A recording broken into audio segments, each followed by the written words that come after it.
welcome back to the Citizen channel. You're all staying safe and well. And our story of the game on a successful night eventually. City 5, Sparta Prague 0. Yes, first ever competitive meeting. Of course, we have met them in a friendly. I was probably there that night, but who knows, I can't remember now. It's a long time ago, 1967-68 season.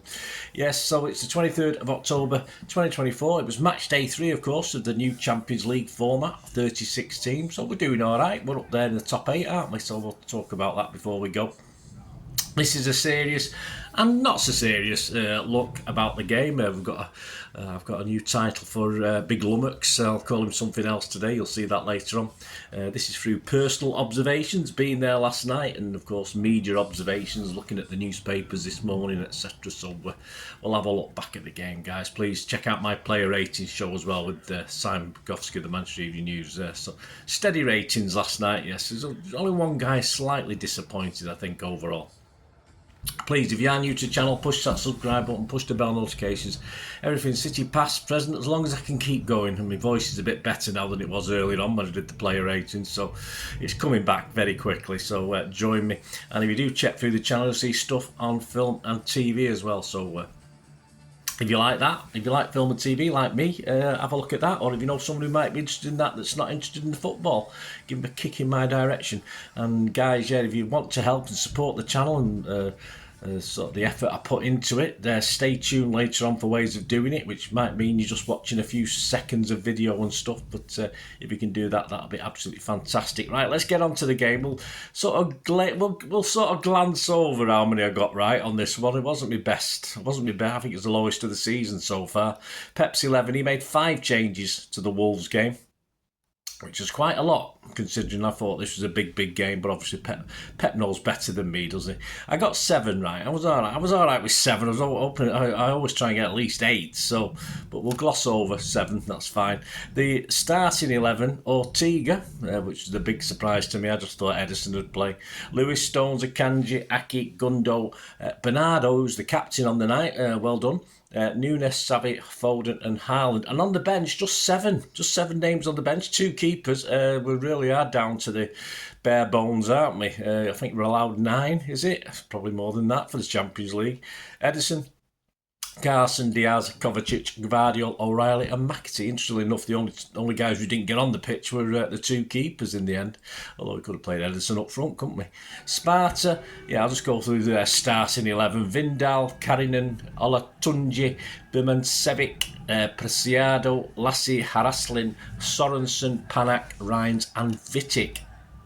Story of the game, well, 3 minutes in, it's 1-0. Well, that didn't take long, did it? But let's not get carried away just yet. That was it, wasn't it? Akanji slipped it through to Phil, who shimmied and jived in the box, past a couple of defenders, and a lovely place right into the far corner. The keeper couldn't get anywhere near it. Sadly, though, the floodgates didn't open at the City of Manchester Stadium. Yes, we can't call it the Etihad in this competition, apparently, in the UEFA Champions League. We're not allowed to. So anyway, back to the action at the Etihad. 7 minutes, yes, no messing about from the ref as Stonesy's booked for a foul. It's a bit early, ref, come on. 10 minutes, I'm already celebrating behind the goal in the south stand. Harley header looks destined for the bottom corner, and all of a sudden that flipping goalkeeper sticks a hand out and puts it round for a corner. Great save from the keeper. I was up on my feet. It takes a lot for me to get up on my feet at my old age, but I was halfway up, but I had to very quickly come back down again. 26 minutes. Ortega got his first real save. It looked from our end as though he'd pull it wide, but of course Ortega got a good hand on it and tipped it round the post from Beninkovic or whatever he's called. He was denied by Ortega. 38 minutes, Savi possibly should have done a little bit better, but dragged a little shot wide after a nice run across and some nice work with Lewis. Savi had a pretty good game overall, but he sort of panicked on that one and pulled it a little bit wide. So it was only 1-0 at half time after that great start, so a bit disappointing. Still work to do, of course. On to the second half, 47 minutes. Aki's got the ball in the net. Of course, we can't see what's going on up the other end, but overruled by VAR. Apparently handballed it. I'd looked at the replay, and yeah, by the letter of the law, it probably was, but that's, as long as they're all given like that, I don't mind. But I think back to the old Tottenham game all that time where he sort of elbowed it in the goal, but hey, there you go. Just unlucky for Aki, because Aki was tremendous, I thought, last night coming back. 57 minutes, a Haaland header close in, saved. I'm going to be a bit chill. He hit the target with his head, but perhaps it was, it was a bit too close to the keeper, which allowed him to save it because it was sort of point blank range, really. So an okay save, but you expect a good keeper perhaps to make them, and perhaps Haaland could have headed it slightly more one direction, but he did well to win it anyway. But we didn't have long to wait, did we? In 58 minutes, it's 2-0, and he sort of made up for that header. And I thought from our end, I thought he'd headed this in as well, but obviously it wasn't when we watched the replay. It was a no-look Kung Fu Panda backflip roundhouse deranged Olga Korbut type kick, I think, into the corner. That's how I described it. Very neat and nifty, as you know, a good newspaper headline. Yes, a no-look Kung Fu Panda backflip roundhouse deranged Olga Korbut type kick into the corner of the net. There you go. I think that's succinct, straight to the point. Yeah, that's what it was. Savvy with the cross, so I'm glad Savvy got the assist. As I said, from our end, I thought he'd put it in with his head. But then again, I thought Dennis Stewart had scored with his head back at Wembley all those years ago. So that's my old eyes, guys. I'm sorry.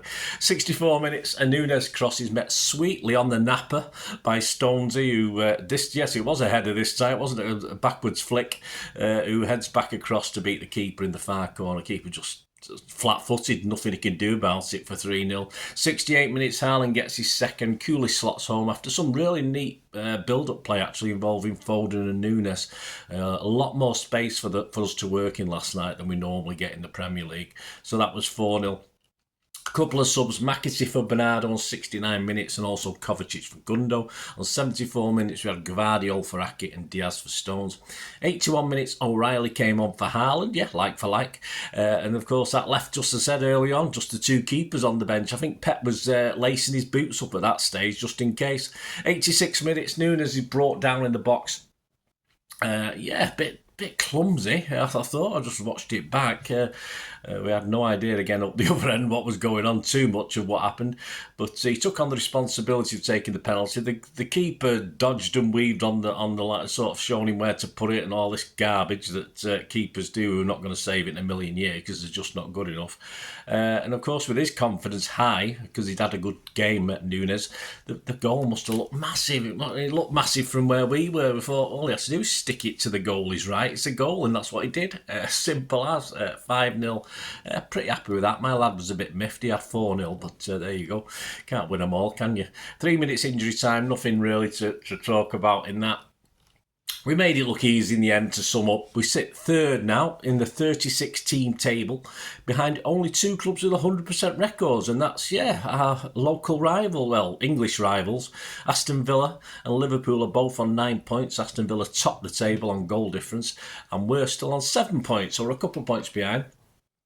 And of course, we're ahead of a bunch of about 5 or 6 teams, all on 7 points as well because of our goal difference. So, interesting match coming up away from home, isn't it? Of course, that's 26 games, unbeaten, the longest ever in the Champions League / European Cup competition ever.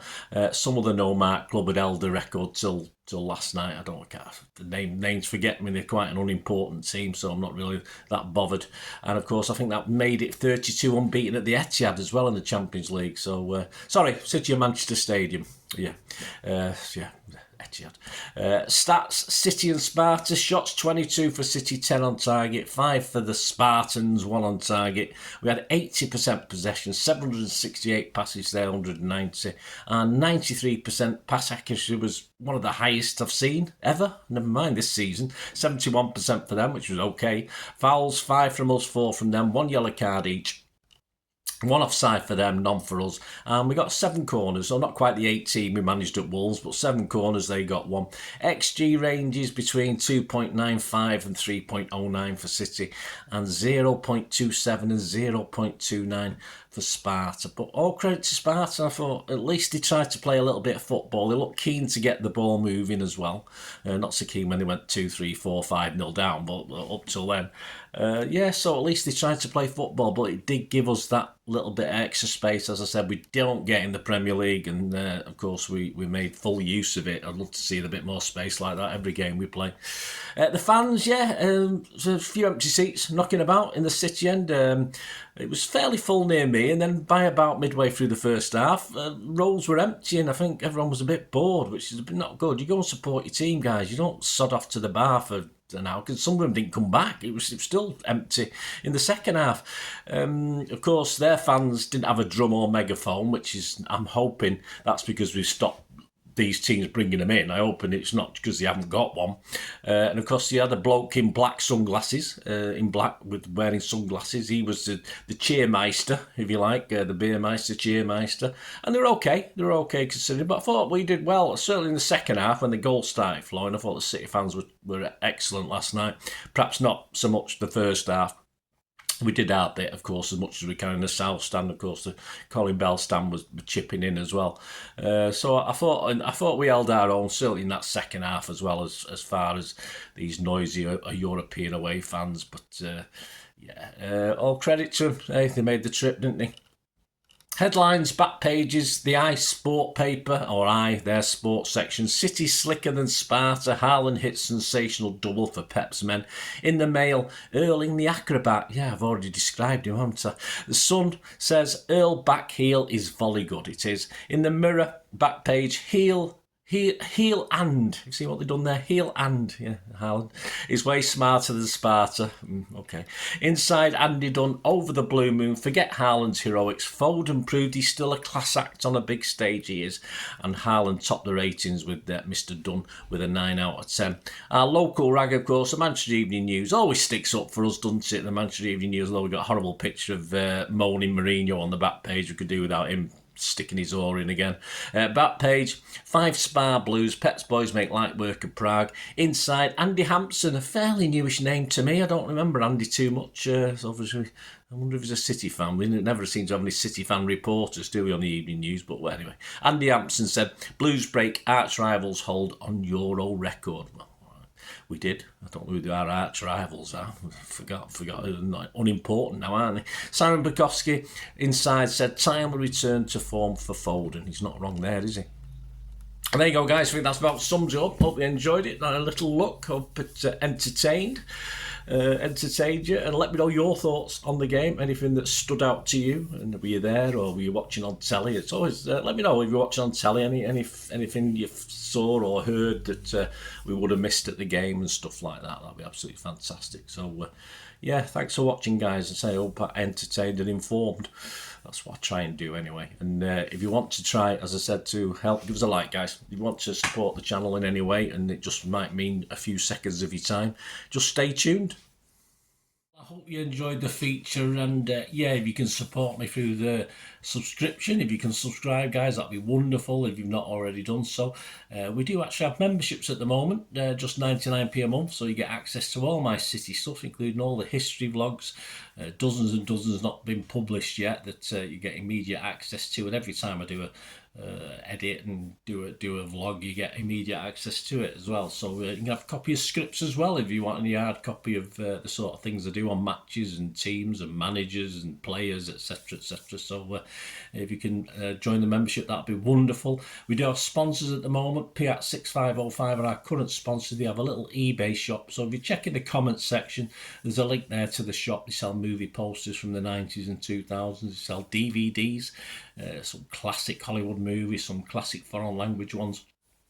And if you do see anything you fancy on there, if you do place an order, just mention me, just say Bernard sent you, and you automatically get 10% reduction in the cost of your order. So fill your boots, guys, and my thanks to P6505. And if you want to support the channel just by watching the ads, that helps. Watch the ads, let them play through while you just have to check your phone or something, let it play out. And of course, if you follow any of the links, that always works as well. If you follow a link to one of the ads and you fancy something, I've done it myself. I've followed a link and actually purchased something from another organisation, but it can happen. It can happen. Not all ads are stuff you're not interested in. And of course, if you can give us a like, guys, that would be absolutely fantastic. All the likes are much appreciated. Anyway, thanks for watching. Until the next time, of course, I only ever ask one thing, don't I? Please, I ask you all to stay safe, especially you Blues. Until the next time, come on, City. Bye for now.